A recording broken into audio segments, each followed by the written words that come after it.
Okay, hey folks, Mark Locklear here, and here's a quick screencast on week 6. And this is our topic this week is going to be ETL. I'm titling it that.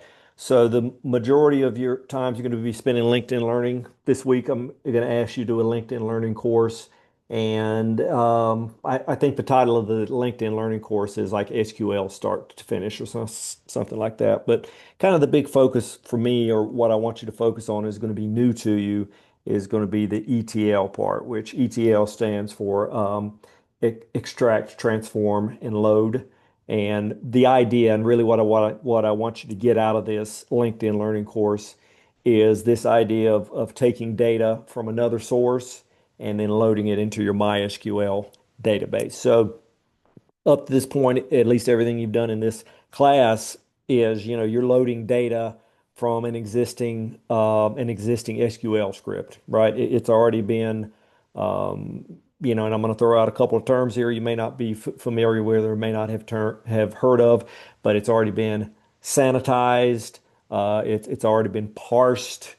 And basically what those terms mean is it's essentially ready to go. You can load it into SQL, right? The SQL scripts and the data sources you've had up to this point have been SQL. So the data's been already parsed, formatted, and it's kind of ready to go. All you have to do is run a SQL load statement to be able to import, or an SQL import statement to import that data. What I hope you get out of this course is seeing, and they're going to have you load some data from, I think, Excel spreadsheets, maybe some text files, is you're going to be loading data from these sort of if you will, non-SQL sources, and then they've got to be, and then so that's the extract and transform part of the ETL, right? You're going to have to extract data from these sources.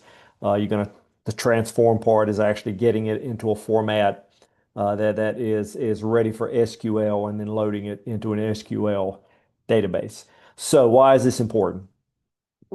This is really sort of next level, right? I mean, you very well may go on to work in an environment where the data is already ready to go for you, but often data wrangling is the term that I like to use, right? Often you're in an organization, you have a project, and you're wanting to load data. In the example we're using, you're loading the data into a MySQL database. You may need to load that data into a Microsoft SQL server. You may need to be able to, or you may need to, the request you may be asked to prep this data to load into a Postgres database. It may not even be a database. It may be some AI source. It may be some other, some other random system that you're not familiar with, but they may give you a data spec and say, hey, this is what we want the data to look like. It could be in a CSV format, it could be in a JSON format. But all of this stuff sort of, again, I sort of, again, the term I like to use is data wrangling, data engineering, data munging is sometimes a term you'll hear. But it's all of this. And this is just, it's a very common thing. I mean, in my day job, I have an AI project that I manage, and a big part of what I do is I work with other universities to get their data ready to load into the AI project that we have. We have a specific data spec that's set up, and often their files, it could be in a MySQL database, it could be HTML web pages they've got, it could be PDFs, and we're trying to we take all of those different data sources and then put it into a standard format. So in your case, what you're going to be doing this week, your standard format is going to be MySQL, right? You're getting it ready to load into a MySQL database. But again, it could be anything. And in the LinkedIn Learning course, you'll be working in. Again, I think they've got Excel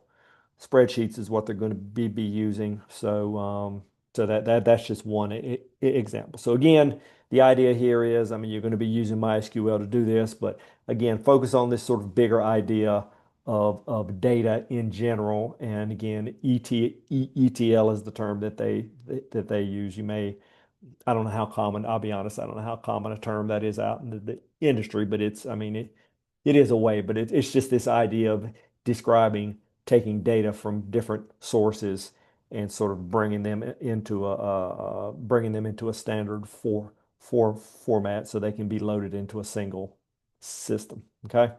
So you'll be doing really just, yeah, you've just got to fix it and then the LinkedIn Learning course. And then I've got a handful of screenshots. Again, there's I don't that's the best way I know for me to just sort of being as an instructor, I'm sort of your accountability partner, right? And I'm really just here to hold you accountable for the work that I'm a asking you to do. So the screenshots are the best way to do that.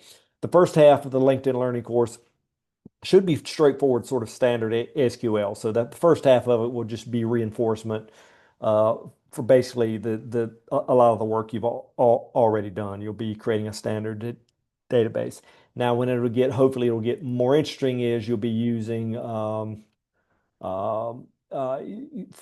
the schema design and the ETL part, you'll be setting up a Jupyter notebook. That's super common. I've never actually used Jupyter notebooks in a production environment. I've played around with them before, but Jupyter notebooks, it's a tool that can be used to, again, work through this ETL process of bringing in data from different sources and then putting it in a standard format. So you'll be setting up Anaconda again, Anaconda Navigator and the Jupyter Notebook, and then that's the tool you'll be using to extract data.